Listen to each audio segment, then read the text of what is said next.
Hi there. In this lecture we see an amazing clash between Bobby Fischer and Mikhail Tal. So 1961 Bled tournament. E4 from Bobby Fischer, we see a Sicilian defense from Tal. Knight f3, knight c6, d4, c takes, knight takes d4, e6, knight c3, queen c7, and now g3 from Bobby Fischer. This sets up some potential forcing moves against the queen. We see knight f6. Quite often in this position, a6 is played. For example, bishop g2, then knight f6, and it prevents this knight b5 possibility attacking the queen. This situation is thought to be slightly better for white. There's a tactical idea of e5 and rook takes e5, which has all been played before in many games, with the idea of bishop takes c6 if queen takes. And if black castles and the rook goes back, white's thought to have a small edge here.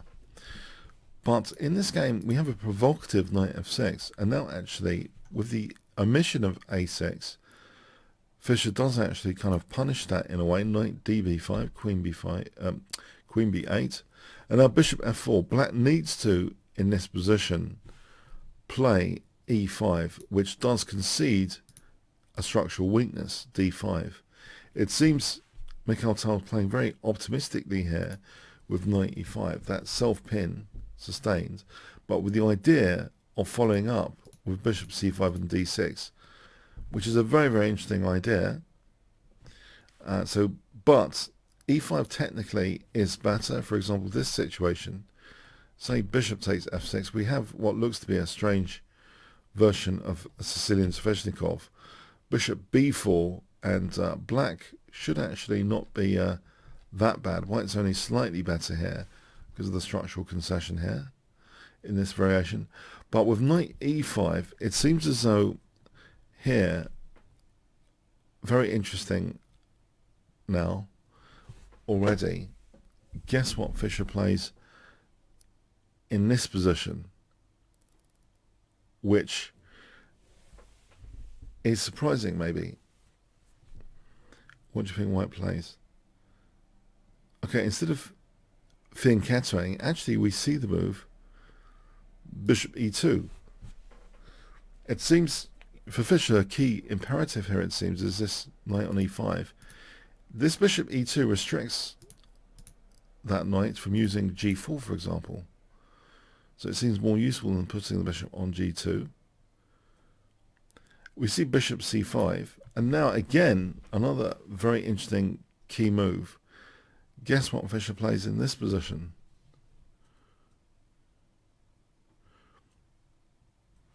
The bishop actually restricts both knights from using g4, which could be useful, especially when there's a bishop poking in at f2. So the significance of restricting knight g4 on this particular occasion is a bit higher, given that there's an aggressive bishop here. This bishop's the passive one, but this is the aggressive one looking at f2. But anyway, what would you play here if I give you 5 seconds to pause the video?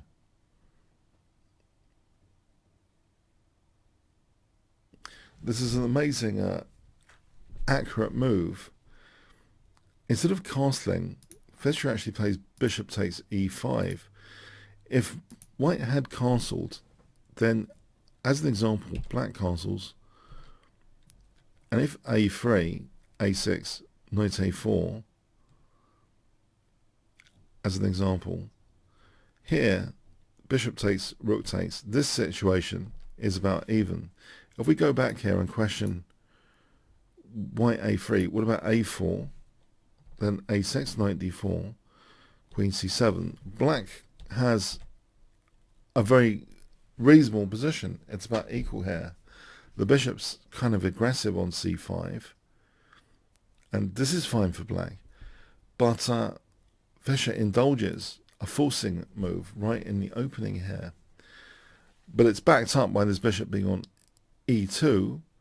We see after queen takes e5, f4, the queen's kicked back, and the bishop also stops the queen using h5 here.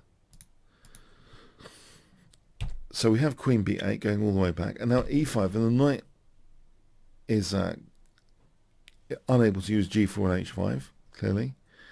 And in fact, this is pretty problematic we have now a6. If the knight goes back to g8 here, white gets a fantastic position after knight e4, bishop e7, queen d4. It's a very dominating position. For example, this, you can see that the c8 bishop is not very happy here. d6 is a marvellous outpost square. And white, with rook hf1, can target the king soon with f5. g6, still g4. This is absolutely a brilliant position to be in for white. Big advantage. So we have the move a6, which is a concession in the opening. Black's opening has been bad now because it's proved bad because after e takes, a takes, f takes g7, rook g8. This is very problematic. White is actually able to hold the g7 pawn. Guess what Fischer plays here, which facilitates that? Holding the g7 pawn is not going anywhere because knight e4 hits the bishop. And if bishop a7, there's things like knight d6 and knight f6 are even worse. Check and winning the rook. So we have bishop e7. And now queen d4 is played, holding the pawn. This is a very, very bad opening position for black to be in. We see Tal playing a forcing rook a4, but now Fischer actually plays knight f6 check, getting rid of black's better bishop. And still this pawn here on g7. All it needs is, for example, bishop d3, bishop h7, or sometimes bishop h5 is useful, looking at f7. There's an impact there. If black is forced to defend, then e6 becomes weaker. So there's various tactical issues. Then also another one, of course, this diagonal. So with the king in the center, the two diagonals are significant, as well as being able to pick up this pawn on this diagonal, potentially. We have queen c7, white castles queenside. It turns out here, and you'd have to have some guts to do this, bishop h5, because black seems to get a bit of play. Check, d6. This situation, apparently, white's crashing through. Rook takes, queen takes, bishop takes f7. White crashes through here. For example, like this. The rook can't take because of queen e8 checkmate. And this, for example, here is checkmate as well. That's the most crushing, incisive way to play it, bishop h5. It shows the big dangers that exist. But Fischer castles queenside, rook takes a2, king b1, rook a6, as though e5 to evict the queen. Now here, bishop takes b5 is played. Again, it's a very lucrative position on both the diagonals with the king in the center. It turns out bishop h5 might actually be even stronger. Because even if d6 is played, e6 is a weak point now. It's only protected by the c8 bishop because of this pin. The power of the pin piece is illusionary. White plays rook he1, threatening to crash through. And if queen e7, queen h6, king d8 as an example, queen takes h7. And that's the end of that because f5 is coming.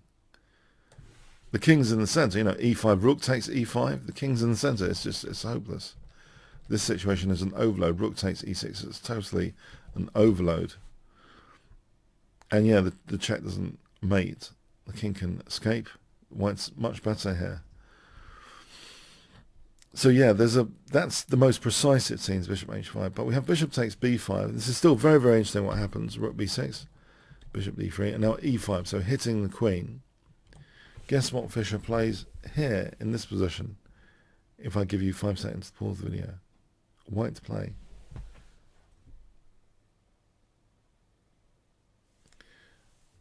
Okay, so the two magicians are really clashing here.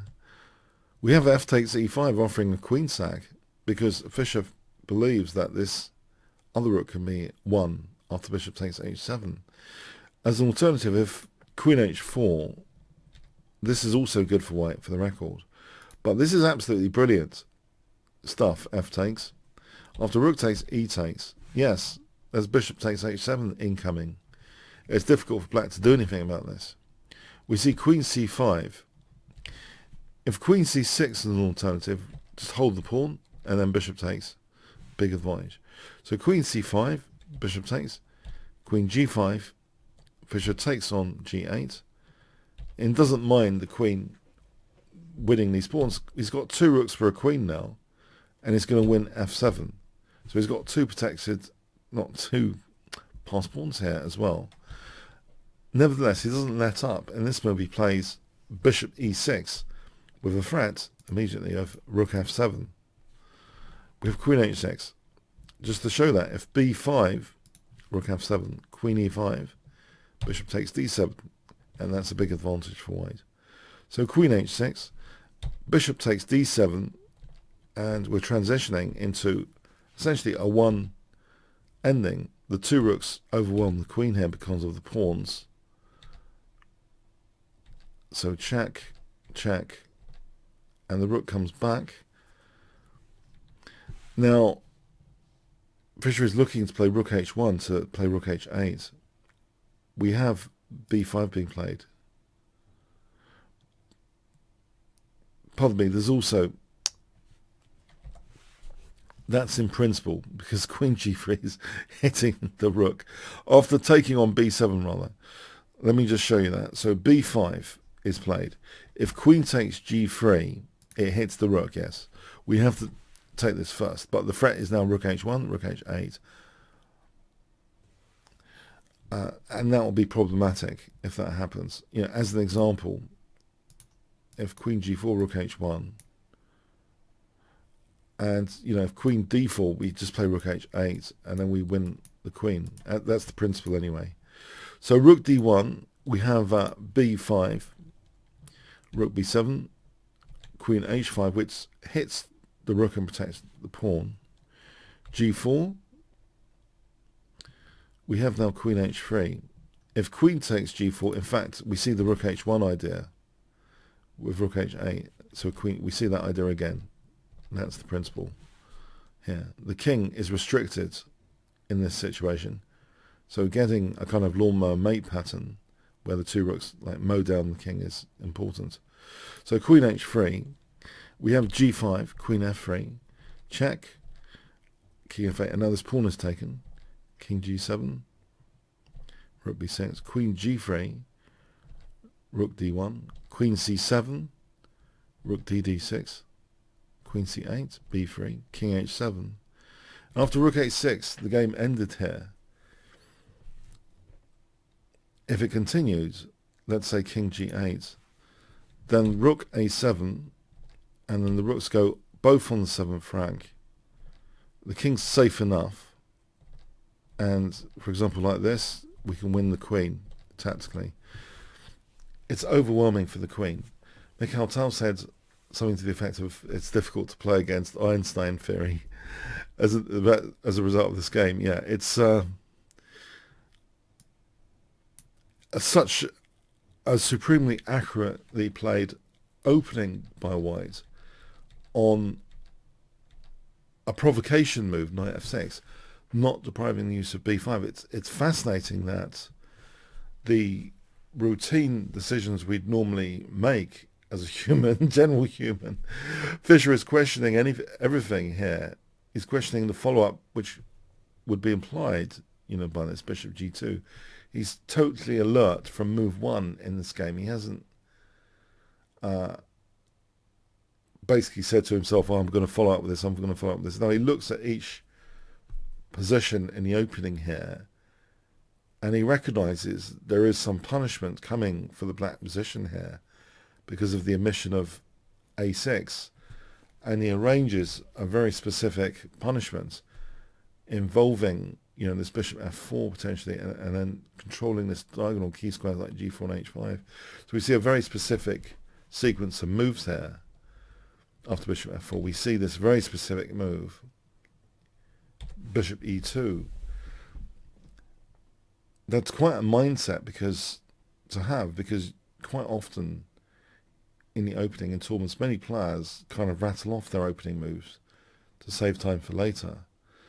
But Fischer realizes there's an early punishment basically to have, so his accuracy hat kicks off as early as move 9 here, bishop e2 instead of bishop g2.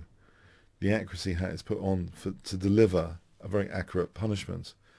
You can't deliver an accurate punishment without an accuracy hat put on. It's so the very powerful forcing move, instead of castling, just gets a very dominating position. So fascinating encounter between the two here. Absolutely fascinating. Bled's 1961, Fischer really made headlines in this tournament.